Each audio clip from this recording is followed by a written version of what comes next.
Sucedió a las 5:30 de la tarde, 5 días después de Navidad.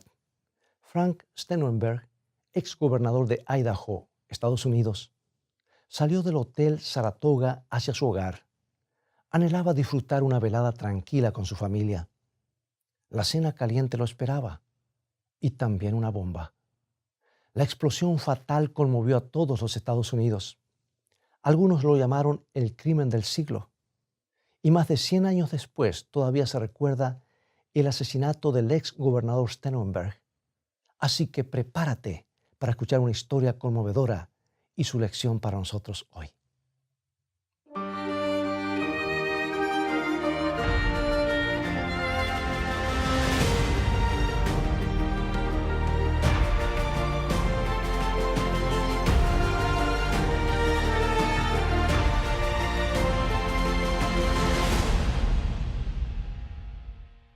Un periodista ganador del premio Pulitzer exclamó hace un tiempo: "Es un relato extraordinario, del cual yo no sabía absolutamente nada. Fuera del oeste de los Estados Unidos es casi desconocido".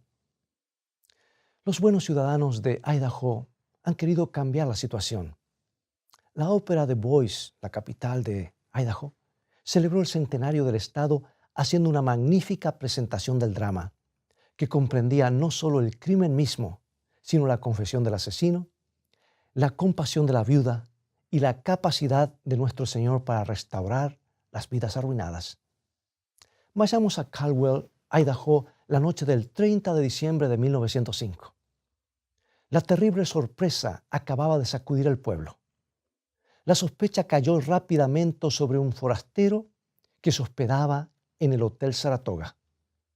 Al registrar el cuarto 19 encontraron la evidencia: materiales para fabricar una bomba.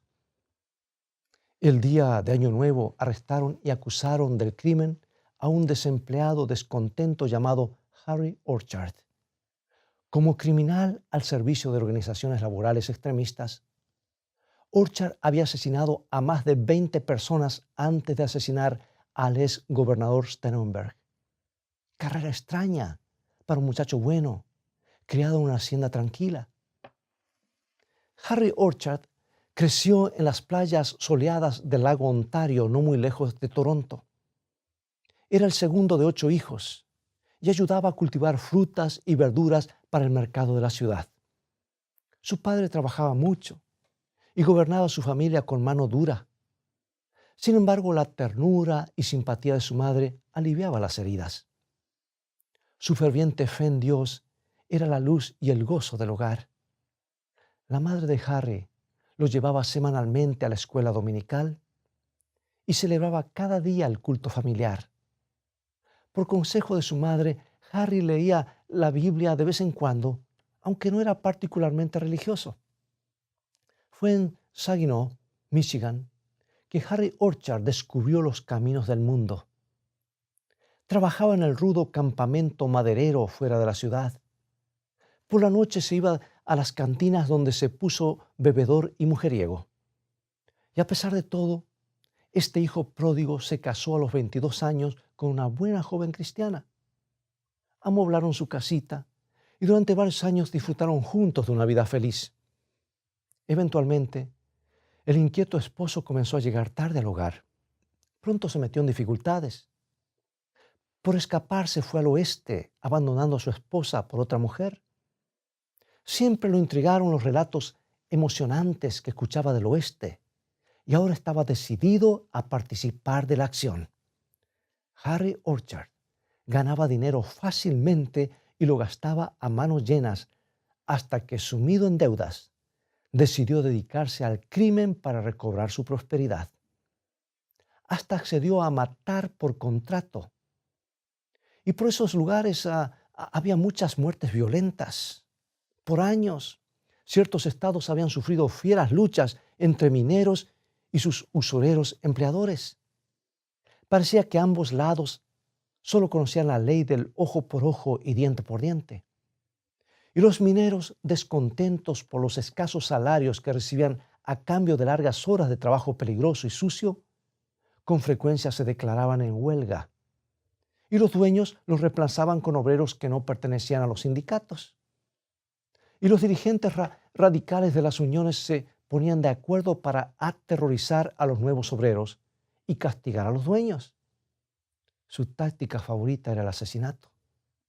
Y para Harry Orchard llegó a ser su arma preferida. Vez tras vez, Harry llevó a cabo los deseos homicidas de los corruptos jefes. En junio de 1904, lo enviaron a Cripple Creek, distrito de Colorado, para sabotear una mina que no pertenecía al sindicato. Colocó a sangre fría 100 libras de dinamita bajo la plataforma de la estación del tren. La hora de la explosión sería a las 2 horas de la madrugada. Cuando el tren llegó, decenas de mineros se prepararon para abordar y en ese momento Harry encendió la dinamita. Y cuando el polvo se asentó, 14 hombres estaban muertos y muchos más quedaron inválidos para el resto de sus vidas. Por este horrendo crimen, los jefes de Harry Orchard lo recompensaron con un grueso fajo de billetes y un puesto de honor en su círculo íntimo. A Harry le gustaba que lo adularan por lo que hacía. Su conciencia estaba completamente adormecida. Y el siguiente crimen que le asignaron fue el asesinato del exgobernador Steunenberg, que 6 años antes se había ganado la ira de los jefes laborales.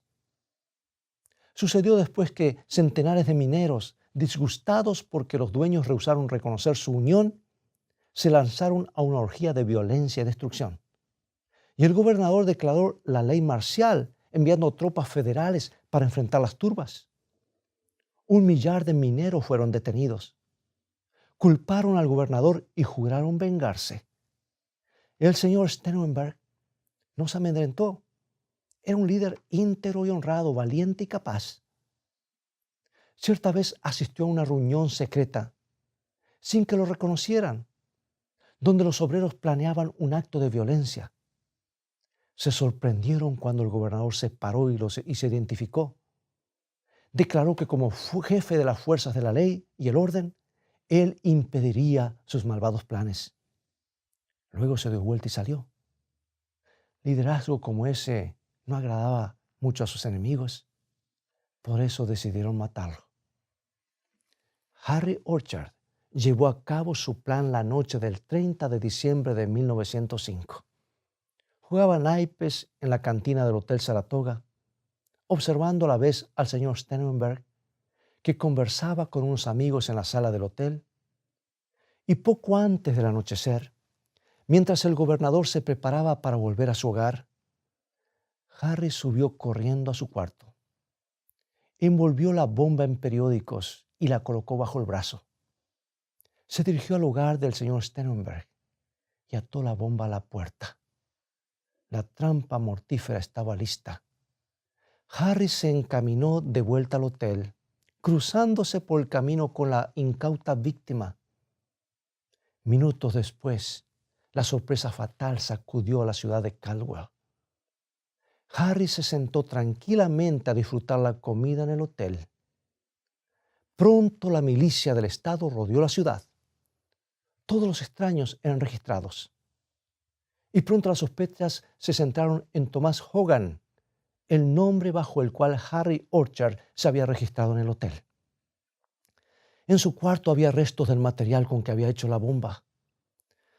Y al parecer Harry se había vuelto descuidado y su conciencia se había encallecido por sus crímenes. El día de Año Nuevo, las autoridades arrestaron a Harry Orchard y lo acusaron de asesinato. En la cárcel tuvo suficiente tiempo para reflexionar en su vida maligna y desperdiciada. Escuchemos su testimonio de la primera noche que él pasó en la cárcel.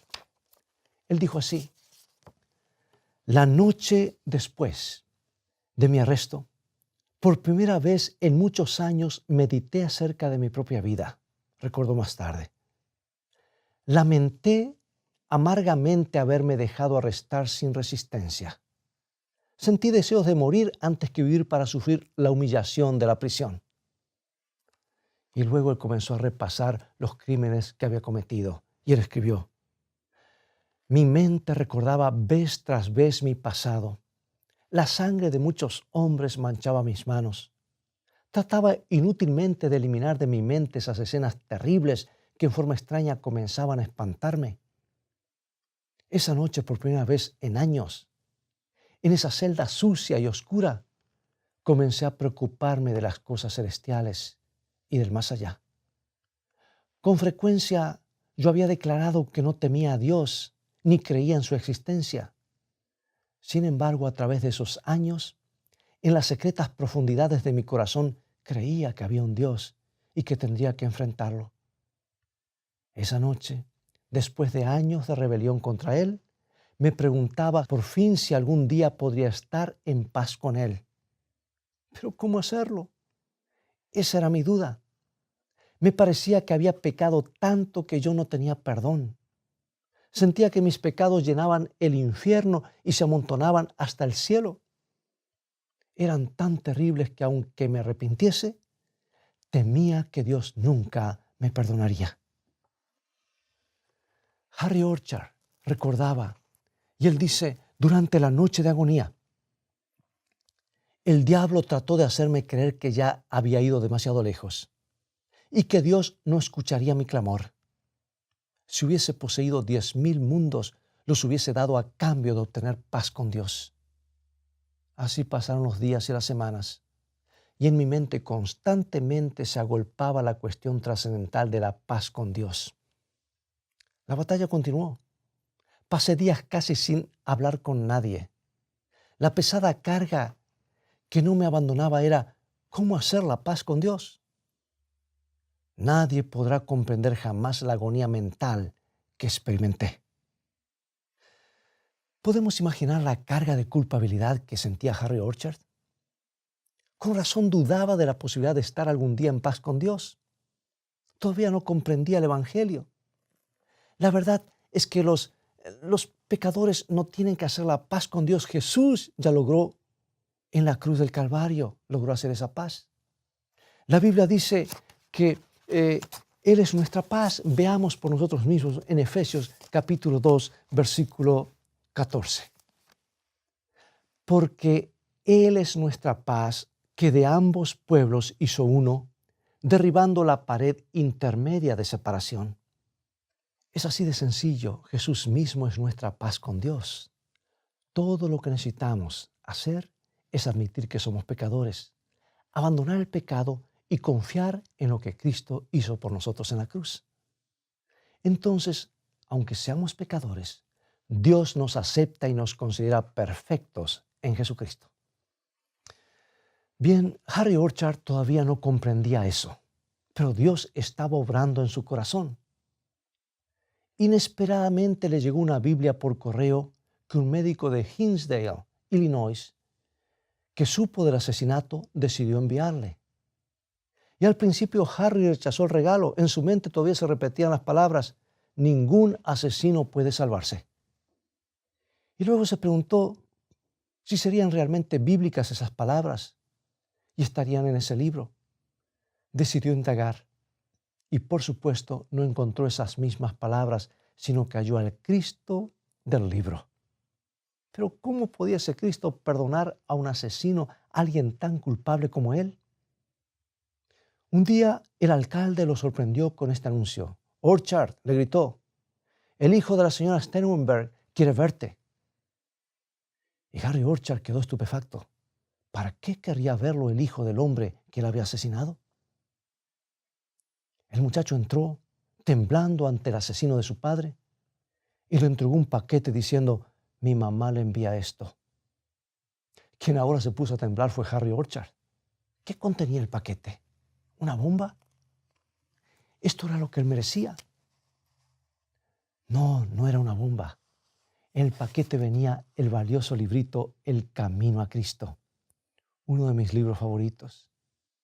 Y lleno de valor, el muchacho anunció, mamá dice que te perdona el terrible mal que hiciste a nuestra familia. Ella te ruega que entregues tu corazón a Cristo para que te salves y entres al reino de Dios. Increíble amor perdonador de parte de una familia destrozada hacia el cruel asesino que a sangre fría le había quitado la vida al esposo y padre de ellos. Después la misma señora Stenenberg vino a visitarlo. Influenciado por el ánimo que recibía de esa viuda piadosa, Harry Orchard decidió cambiar. Él sabía que su confesión sellaría su condena en la corte. Sin embargo, con el perdón de Dios y el de la familia que tan cruelmente había hecho sufrir, halló la fuerza para declararse culpable de sus horribles crímenes. La conversión de Harry era genuina y profunda. Estudiaba y oraba durante las largas noches, y cuando sus pecados se acumulaban como una torre sobre su cabeza, volvía a caer de rodillas. Los compañeros de cárcel pensaban que estaba perdiendo su mente, pero no era así. Estaba encontrando a su Dios. Y ante el Dios del cielo, Harry Orchard fue perdonado y quedó libre de toda condenación. Fue bautizado en Jesucristo y se unió a la Iglesia Adventista del Séptimo Día, a la cual pertenecía la familia Stenenberg. Y mientras pasaban los días y las semanas, el contacto vivo con el Señor Jesucristo comenzó a transformar a Harry Orchard. La expresión de su rostro cambió. Ahora se notaba paz y sinceridad en él. Tal fue el cambio que el juez que lo sentenció lo desconoció un año más tarde. Los años pasaron. El alcalde dio permiso a Harry para que estableciera industrias en la cárcel. Un día que trabajaba en el gallinero, al notar que una de las aves cojeaba y se veía enferma, alguien dijo: «Mira, Harry, ¿por qué no aplastas ese pollo y lo eliminas del camino?». Y afectado por la sugerencia, Harry lo miró y le dijo: «¿Yo quitar la vida de un indefenso pollo? Jamás». Esa fue la respuesta del hombre que antes no vacilaba en matar seres humanos. Por cierto que el cambio de Harry Orchard no podía acreditarse a la cultura, al ambiente o a la disciplina propia. Es un milagro de amor, del amor perdonador de Cristo, del poder sanador de la paz con Dios. Harry testificó, y quiero leer sus palabras. Él dijo: «Ahora tengo una libertad del alma que nunca conocí cuando estaba físicamente libre. Paredes de piedra y barras de metal cautivan mi cuerpo, pero mi alma ha estado libre por mucho tiempo». Cuán maravillosa es la misericordia de Dios. ¿Quién podrá comprender su profundidad? Quizá nos preguntemos: ¿cómo puede un cruel asesino como Harry Orchard ser perdonado? Esto no es justo. Debiera pagar por sus crímenes. Harry Orchard pasó el resto de su vida en la cárcel. Sin embargo, eso no era suficiente ni para empezar a pagar su deuda con Dios. Alguien más pagó por Harry Orchard, y también por ti y por mí. Dice San Pedro en su primera carta, capítulo 3, versículo 18: «Porque también Cristo padeció una sola vez por los pecados, el justo por los injustos, para llevarnos a Dios». Jesús sufrió en la cruz la muerte del pecador. El justo y santo Salvador fue tratado como nosotros merecemos, para que nosotros pecadores pudiésemos ser tratados como Él merece. En la cruz, Cristo llevó nuestra propia corona de espinas, para que en el cielo podamos ceñir su corona de gloria eterna. En verdad, la salvación no es justa, ¿sabes? Jesús no merecía lo que sufrió. Harry Orchard no merecía lo que recibió. Tú y yo tampoco merecemos lo que se nos da. El plan de salvación de Dios nos humilla hasta el polvo, o como lo dice el apóstol Pablo en Romanos 3:23. Por cuanto todos pecaron y están destituidos de la gloria de Dios. No somos diferentes o distintos unos de otros. Todos hemos pecado, ninguno alcanza el ideal de Dios. Por eso todos merecemos la muerte. Por terrible que nos parezca, debemos admitir que no somos mejores que el peor de los criminales condenados a muerte. Ni siquiera merecemos el aire contaminado que respiramos. Al comparar mi vida o la tuya o la de cualquier otro con el carácter de Cristo, todos quedamos cortos. Ninguno de nosotros somos buenos. Gracias a Dios que la historia no termina allí. Escuchemos las buenas noticias del apóstol Pablo en Efesios capítulo 2, versículos 4 y 5. Pero Dios, que es rico en misericordia, por su gran amor con que nos amó, aun estando nosotros muertos en pecados, nos dio vida juntamente con Cristo, por gracia sois salvos. ¿Nos damos cuenta ahora de lo que ha sucedido? Hemos revivido juntos en el Señor Jesucristo. Antes estábamos perdidos, ahora somos redimidos en Cristo. Esta es una noticia tan buena que resulta difícil de comprender. Cuando yo acepto a Jesús como mi Salvador, Dios me considera tan perfecto como Él. Y cuando tú aceptas a Jesús, eres considerado como alguien perfecto también. Todos compartimos la perfección de Cristo. No hay diferencia ahora. Y cuando Dios nos mira, sonríe y dice, estos son mis amados hijos en los cuales tengo contentamiento. No por nuestro amor hacia Dios, sino por su gran amor hacia nosotros. No olvidemos que el cielo viene a nosotros, no porque lo merecemos, sino porque hemos confiado nuestras vidas al Señor Jesucristo. Si no has confiado todavía tu vida a Cristo para tu salvación, te ruego que lo hagas ahora mismo, antes que sea demasiado tarde. Por poco fue demasiado tarde para el gobernador Steunenberg. No fue sino hasta la mañana del día en que murió cuando él confió su vida a Cristo. Escucha esta historia. Déjame relatarte este maravilloso episodio. La mañana del 30 de diciembre de 1905, la señora Steunenberg celebraba como de costumbre el culto familiar con sus hijos. Su esposo se unió a ellos, como a menudo solía hacer. Esa mañana el corazón de su esposa estaba especialmente preocupado por él. Frank le suplicó en su forma más agradable, los niños y yo hemos estado orando por ti. ¿No entregarás hoy tu corazón a Cristo?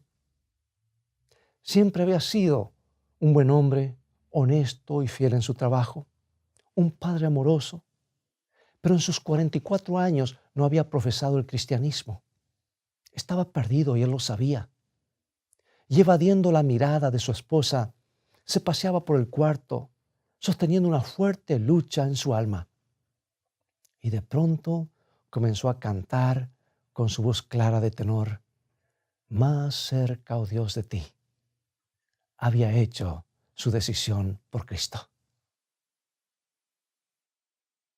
Ese día su esposa no sabía que él se había comunicado con sus amigos y compañeros de trabajo para decirles que su vida iba a ser diferente, que ahora era cristiano. Más cerca, oh Dios, de ti, fue el himno que cantó esa mañana. Qué lejos estaba de saber cuán cerca se encontraba de la muerte. La bomba fatal de Harry Orchard lo estaba esperando. Pero Frank Steunenberg entró a la eternidad como un hombre salvado. Gracias a Dios que no fue demasiado tarde.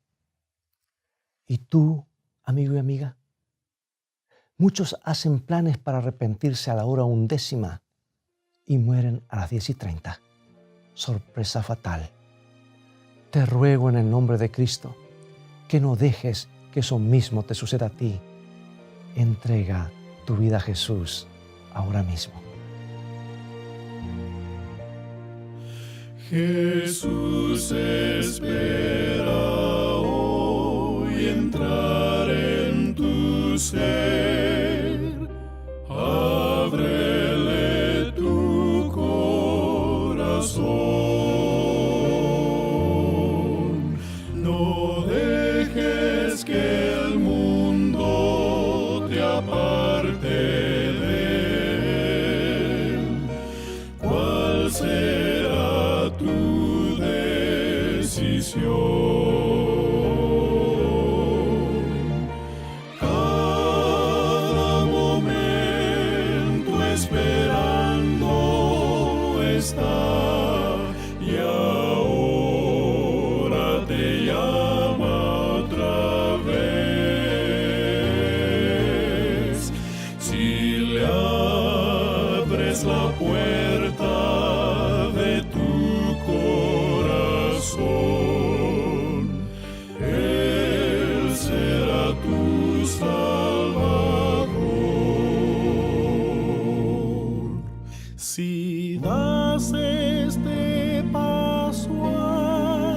Cristo el Señor, tierno te recibirá.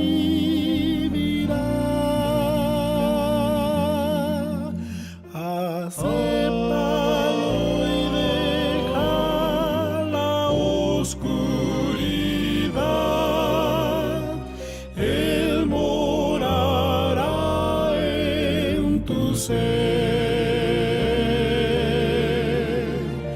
Cada momento esperando está, y ahora te llama otra vez. Si le abres la puerta de tu corazón, Él será tu Salvador.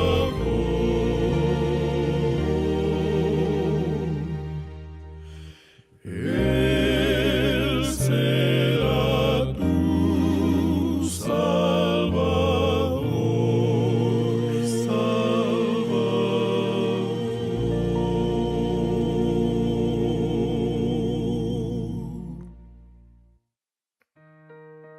Acompáñame en oración. Querido Padre, nos resulta imposible comprender tu misericordia, la que tuviste con Harry Orchard, la que tienes por mí. Gracias por hacer posible la salvación mediante la vida y muerte de nuestro Señor Jesucristo. Queremos encomendar nuestras vidas a ti y hoy confesamos nuestra aceptación de Jesucristo como nuestro Salvador personal. En su precioso nombre. Amén. Bien amigos, es todo el tiempo que tenemos por hoy y ha llegado el momento de despedirnos una vez más. Espero que el tema de hoy y esta historia haya sido una bendición en tu vida. Te invito a continuar estudiando, así que visítanos en nuestro sitio de internet escritoestá.tv, donde podrás ver este programa nuevamente, obtener una variedad de estudios bíblicos para compartir con tus amigos, vecinos y estudiar más para tu caminar diario con Dios, que sea más cercano. Dios te bendiga y te guarde y recuerda, escrito está, no solo de pan vivirá el hombre, sino de toda palabra que sale de la boca de Dios.